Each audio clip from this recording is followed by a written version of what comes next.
जय हिंद प्यारे साथियों, बहुत बहुत स्वागत है आपका हमारा प्यारा सा यूट्यूब चैनल लर्निंग डे पे। आज हम लोग बहुत ही इंपॉर्टेंट चैप्टर पढ़ने वाले हैं, संयोजकता एवं रासायनिक आबंधन। इसी जोश के साथ आज हम आप सभी प्यारे साथियों को बताना चाहते हैं कि यह चैप्टर कितना महत्वपूर्ण होने वाला है।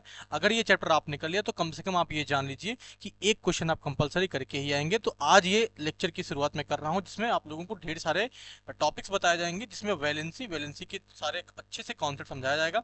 ये 10 से 15 मिनट का मैक्सिमम वीडियो होने वाला है, इसीलिए सभी बच्चे इस वीडियो को जरूर से जरूर देखें। सबसे पहले हम पढ़ते हैं कि old concept of valency, valency की अवधारणा प्राचीन क्या थी। तो पढ़ेंगे, प्राचीन अवधारणा के अनुसार किसी तत्व की संयोजकता हाइड्रोजन के परमाणुओं की वह संख्या है जो उस तत्व के एक परमाणु से संयोग करती है। अर्थात ये कहना चाह रहे हैं, मैं उदाहरण से समझाऊं आपको कि जैसे यहाँ पे HCl है, तो यहाँ पे अगर हमको क्लोरीन की वैलेंसी पता करनी होगी, क्लोरीन की हमको संयोजकता पता करनी होगी, कैसे पता करेंगे कि कितना नंबर ऑफ हाइड्रोजन एटम वहां पे है। तो क्लोरीन के साथ हाइड्रोजन एटम कितना है, एक। इसका मतलब यहाँ पे क्लोरीन की वैलेंसी कितनी हो जाएगी, एक। ऐसे ही ये प्राचीन अवधारणा थी। जैसे अगर आप भी कोई नई खोज करने जाएंगे तो आपको अचानक से सारी चीजें नहीं पता चल जाती, तो लोग क्या करते थे, जितने भी तत्व खोजे गए थे उन्हीं में से किसी भी तत्व का रेफरेंस बना करके क्या करते थे, वैलेंसी को, ये कैसे इसका अस्तित्व है, सभी चीजें अच्छे से पता करते थे। तो हिंदी मीडियम इंग्लिश मीडियम दोनों बच्चों के लिए है कॉन्सेप्ट, ये अच्छे से समझिए आप लोग, जिससे आप लोगों को पॉलिटेक्निक एंट्रेंस एग्जाम 2024 में फोड़ करके आइए आप लोग। वैसे अगर मैं H2O का एग्जाम्पल बताऊं तो यहाँ पे अगर ऑक्सीजन की वैलेंसी पता करनी हो तो हाइड्रोजन के रिस्पेक्ट में कैसे होगी, वो होगी, क्योंकि यहाँ पे हाइड्रोजन के कितने एटम जोड़ रखे हैं, वह हो गए दो। तो इसलिए ऑक्सीजन की वैलेंसी यहाँ पे कितनी हो जाएगी, प्लस, तो यहाँ पे हो जाएगी दो। यहाँ पे प्लस और माइनस का कॉन्सेप्ट नहीं था, क्योंकि सिर्फ यहाँ पे हाइड्रोजन के कॉन्सेप्ट की बात कर रहा है कि जितने नंबर ऑफ हाइड्रोजन एटम्स होंगे उतनी ही उस एटम की वैलेंसी होगी जो उसके साथ जुड़ा होगा। इसका मतलब ये बहुत समय पहले की बात है, जब कुछ ही कंपाउंड, कुछ ही यौगिक खोजे गए थे। समझ में आ गया? तो क्रमशः एक दो तीन इसकी वैलेंसी हो जाएगी, जिसको हम लोग एक मोनोवैलेंट, एक संयोजित, द्विसंयोजी डाइवैलेंट और त्रिसंयोजी ट्राइवैलेंट कहा जा सकता है। तो एक वैलेंसी का मतलब मोनोवैलेंट, दो वैलेंसी का मतलब डाइवैलेंट और तीन वैलेंसी मतलब ट्राइवैलेंट। ऐसे ही चार वैलेंसी के लिए कितना आ जाता है, टेट्रावैलेंट हो जाता है। तो हम कुछ उदाहरण लेकर के देखते हैं कि किस एलिमेंट का कितना वैलेंसी होता है। तो पहला जो पॉइंट दे रखा है, एक एक करके आप याद कर लीजिए कि हाइड्रोजन, क्लोरीन, ब्रोमीन, आयोडीन और कॉपर। कॉपर जहां पे भी अस में होगा, कहां पे होगा, जैसे अगर मैं बताऊं तो क्यूपरस ऑक्साइड, क्यूपरस ऑक्साइड की बात करें तो क्यूपरस ऑक्साइड में कॉपर की वैलेंसी कितनी होती है, एक होती है। तो इन एलिमेंट्स को आप एक एक पॉइंट करके अच्छे से याद करिए। दूसरा एलिमेंट अगर दूसरे पॉइंट की बात करें तो oxygen, sulphur, magnesium, calcium, zinc, iron. कहाँ पे आयरन, जहां पे फेरस में होगा, कहां पे होगा, फेरस में होगा, उसको कहेंगे, वहां पे भी उसकी आयरन की संयोजकता कितनी होगी, दो। और कॉपर जहां पे इक में होगा, जैसे अगर मैं क्यूपरिक ऑक्साइड की बात करूं तो वहां पे कॉपर क्या होता है, इक में होता है। तो यहाँ पे इन सभी की संयोजकता या वैलेंसी कितनी हो जाएगी, दो हो जाएगी। अतः ये द्विसंयोजी या फिर डाइवेलेंट हो जाते हैं। तथा अगर हम तीसरे पॉइंट की बात करें, यहाँ पे ही दे रखा है nitrogen, phosphorus, aluminium, chromium, boron, इन सभी एलिमेंट्स की जो संयोजकता होती है, वैलेंसी होती है, वो कितनी होती है, तीन। इसलिए हम इनको क्या कहेंगे, ट्राइवेलेंट कहेंगे। चौथे पॉइंट की बात करें तो कार्बन, सिलिकन और ऐसे ही जर्मेनियम, काशी गए संत प्रभु, इन सभी का जो एलिमेंट होता है, इन सभी एलिमेंट की जो संयोजकता होती है वो कितनी होती है, चार। इसीलिए हम इसको क्या कहते हैं, टेट्रावैलेंट कहते हैं या फिर चतुर्थ संयोजी तत्व कहते हैं। तो जितने पॉइंट्स मैंने बताए, इन चारों पॉइंट्स को आप याद कर लेंगे तो ये सारे जो वैलेंसी है, आपको ये रेडॉक्स अभिक्रिया वाले पाठ्यक्रम में भी काम करेगा। और दूसरा ये, आप जब केमिकल बॉन्डिंग ये पढ़ रहे हैं, इसमें जब आप केमिकल फॉर्मूला बनाएंगे तब भी आपको काम करेगा। और सोल्यूशन चैप्टर जब आप पढ़ेंगे तो वहां पे भी आपको जब मूलानुपाती सूत्र निकालने के लिए आएगा, उसको भी आप आसानी से कर सकते हैं। अगला पॉइंट हम देखते हैं कि कुछ ऐसे तत्व जैसे कॉपर, आयरन आदि से अधिक संयोजकताएं प्रदर्शित करते हैं। जैसे मैंने पिछले स्लाइड पे पढ़ा कि कॉपर की वैलेंसी दो भी हो सकती है, एक भी हो सकती है, आयरन की वैलेंसी दो भी हो सकती है, तीन भी हो सकती है। तो कॉपर के लिए पढ़ते हैं तो कॉपर एक तथा दो दोनों संयोजकता दर्शाता है। तो कॉपर की संयोजकता एक होने पर यौगिक को क्यूपरस यौगिक कहते हैं। जैसे एग्जांपल के लिए Cu2O, इसको क्या कहेंगे, क्यूपरस ऑक्साइड कहेंगे। क्या कहेंगे, इसको क्यूपरस ऑक्साइड कहेंगे। वैसे कॉपर की संयोजकता जहां पे दो होगी, उस यौगिक में क्यूपरिक यौगिक को क्या कहते हैं, हम वहां पे कहेंगे उसको क्यूपरिक ऑक्साइड। क्या कहेंगे, क्यूपरिक ऑक्साइड। CuO को क्या कहेंगे, क्यूपरिक ऑक्साइड। यहाँ पे कॉपर की जो वैलेंसी होगी वो कितनी होगी मेरे प्यारे साथियों, वो होगी दो। यहाँ पे दो हो गई, यहाँ पे कॉपर की वैलेंसी एक हो गई। इसको हमेशा रोमन नंबर्स में दिखाया जाता है, वैलेंसी को, ठीक है।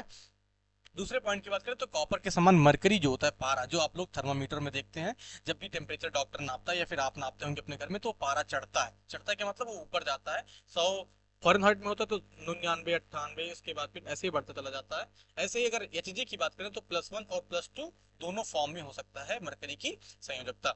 तो +1 संयोजकता होने पर इसे मर्क्यूरस यौगिक कहते हैं, जैसे Hg2Cl2। इसको क्या कहेंगे, मर्क्यूरस क्लोराइड कहेंगे, क्योंकि यहाँ पे जो मरकरी की संयोजकता होगी वो कितनी होगी, 1 होगी। वैसे ही अगर संयोजकता 2 होने पर जो मरकरी होगा वो HgCl2 हो सकता है।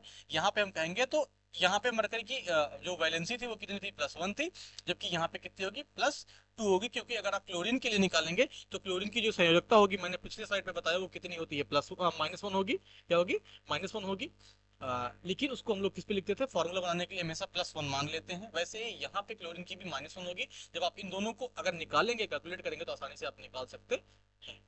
अगला देखते हैं, अगला तीसरा पॉइंट जो है, तीसरा पॉइंट में क्या दे रखा है, इस प्रकार आयरन, आयरन जो होगा, आयरन भी 2 और 3 संयोजकता में प्रदर्शित हम इसको आसानी से कर सकते हैं। समझ में आ रहा है आप लोगों को, 2 और 3 से। तो सबसे पहला क्या होगा कि जब भी फेरस यौगिक होगा, फेरस जैसे फेरस यौगिक के लिए मैं फेरस सल्फाइड की बात करूं तो यहाँ पे जो आयरन की संयोजकता होगी वो कितनी होगी मेरे प्यारे साथियों, 2 होगी।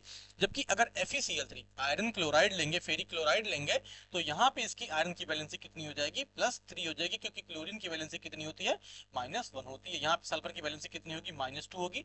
अगर मैं आपको फॉर्मूला से, अगर आपको ऑक्सीडेशन स्टेट निकालने के लिए पूछा जाए, या फिर आपको फॉर्मूला से ही वैलेंसी निकालने के लिए पूछा जाए, तो आप लोग आसानी से थोड़ा हिंट लेकर के समझ सकते हैं, अगर आपको आयरन की वैलेंसी पता होगी तो। वैसे चौथे पॉइंट की बात करें, चौथे पॉइंट में आपको दे रखा है कि गंधक, सल्फर का दूसरा नाम, हिंदी मीडियम वाले बच्चे याद कर लें, सल्फर को गंधक भी कहते हैं। सल्फर को 2, 4 और 6, इसको 3 तरीके से हम संयोजकता इसकी दिखा सकते हैं। तो फास्फोरस को 3 व 5 संयोजकता दिखा सकते हैं, जबकि नाइट्रोजन को 2, 3 और 4 और 5।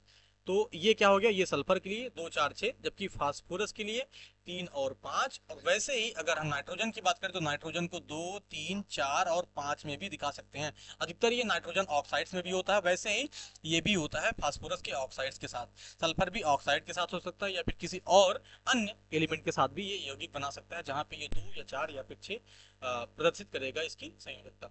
तो आपको आशा करता हूँ कि पॉइंट्स अच्छे से समझ में आ रहे होंगे, क्योंकि यहाँ पे जो एक इंपॉर्टेंट पॉइंट देखिए, नोट पॉइंट में दे रखा है कि टिन जो होता है, एसएन जो होता है, एसएन भी उपरोक्त के समान स्टेनस, जिसमें स्टेनस को क्या कहते हैं, SnCl2 कहेंगे। क्या कहेंगे, SnCl2। और एक होता है SnCl4, एक को कहते हैं स्टेनस क्लोराइड और एक को कहेंगे स्टैनिक क्लोराइड कहेंगे, ठीक है। तो दोनों में से एक की वैलेंसी कितनी होगी, 4, एक की वैलेंसी कितनी होगी, 2। यहाँ पे क्लोरीन की संयोजकता 2 होने की वजह से Sn की वैलेंसी, टिन की वैलेंसी +2 हो जाएगी, जबकि यहाँ पे क्लोरीन के 4 एटम होने की वजह से यहाँ पे Sn की वैलेंसी कितनी हो जाएगी, +4 हो जाएगी साथियों।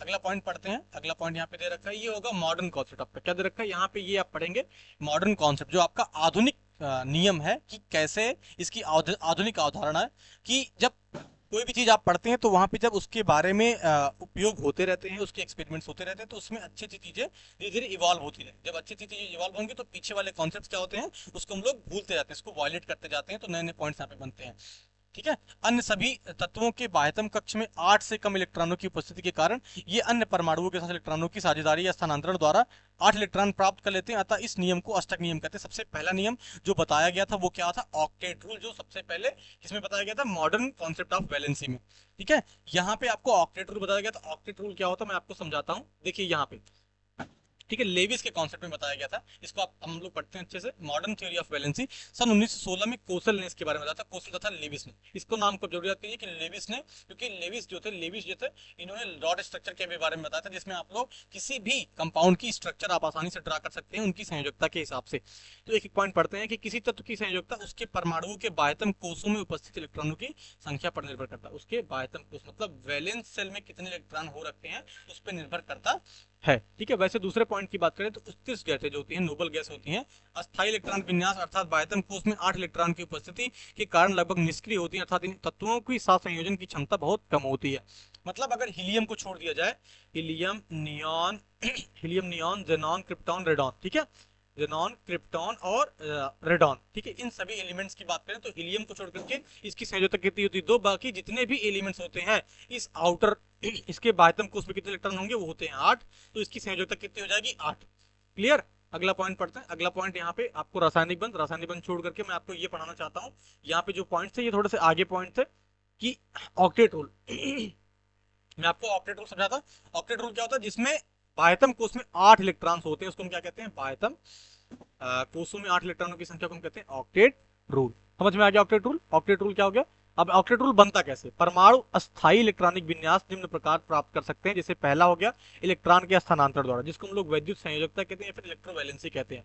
इलेक्ट्रोवैलेंट बॉन्ड के माध्यम से या फिर आयनिक बॉन्ड के माध्यम से आप इलेक्ट्रॉन का ट्रांसफर करके आराम से इस ऑक्टेट रूल की प्राप्ति कर सकते हैं। हम एक एक करके ये ऑक्टेट रूल जो है, जब आप एक एक करके इलेक्ट्रोवैलेंट बॉन्ड पढ़ेंगे, सहसंयोजकता पढ़ेंगे, तब आप समझते चले जाएंगे कि कोवैलेंट बॉन्ड क्या होता है, कोऑर्डिनेट बॉन्ड क्या होता है, तो क्लियर हो जाएगा। इलेक्ट्रॉनों की ऐसी साझेदारी द्वारा जिसमें साझे के दोनों इलेक्ट्रॉन किसी एक ही परमाणु द्वारा दिए जाते हैं उसे उपसहसंयोजक बंध कहते हैं, जिसको हम लोग कोऑर्डिनेट बॉन्ड कहेंगे।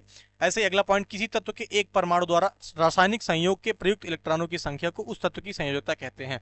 ठीक है, कितने इलेक्ट्रॉन बॉन्डिंग में पार्टिसिपेट कर रहे हैं, मतलब बंध बनाने में कितने इलेक्ट्रॉन पार्टिसिपेट कर रहे हैं, उसको क्या कहेंगे हम, उसके तत्व की रासायनिक संयोग में प्रयुक्त इलेक्ट्रॉनों की संख्या को उस तत्व की संयोजकता कहते हैं। ठीक है, समझ में आ गया आप लोगों को। यही था आप लोगों का बैलेंसिंग का पूरा कॉन्सेप्ट। जस्ट अगले लेक्चर आप लोगों को केमिकल बॉन्डिंग समझाएगा। केमिकल बॉन्डिंग में सारे टॉपिक्स आपको अच्छे से क्लियर करे जाएंगे मेरे प्यारे साथी।